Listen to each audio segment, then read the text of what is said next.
They started in Mashhad. They started for very local personal reasons. I think part of it was food prices, if I remember correctly. But they spread rapidly throughout Iran into what became a broad-based anti-regime uprising.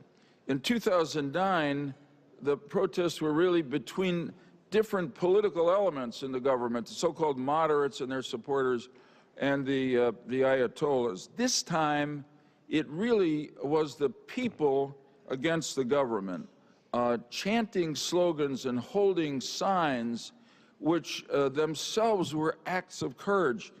Here's one: leave Syria alone.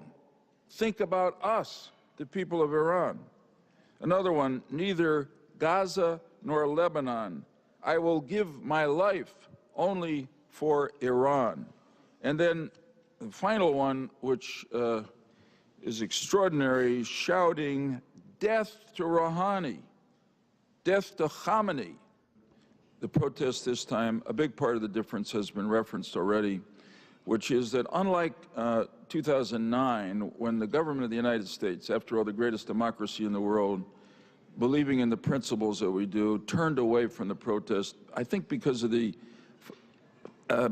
almost blinding focus that the administration had on securing the Iran nuclear agreement. This time, the administration of the U.S. stood with the people, with the protesters, against the regime. And so too did and are members of both political parties in Congress. But I also want to say that I hope that the President and Congress go one step even beyond the economic sanctions, beyond the threat of military action against Iran, to the root of the problem, which is the regime itself, and to support what the regime really fears the most, more than economic sanctions, more even than military action, which is a genuine uprising, a rebellion of the people of Iran to throw out the dictators who have taken hold of their great country,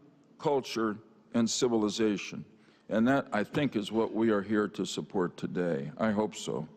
We must act to support those courageous people inside Iran who are fighting for reform.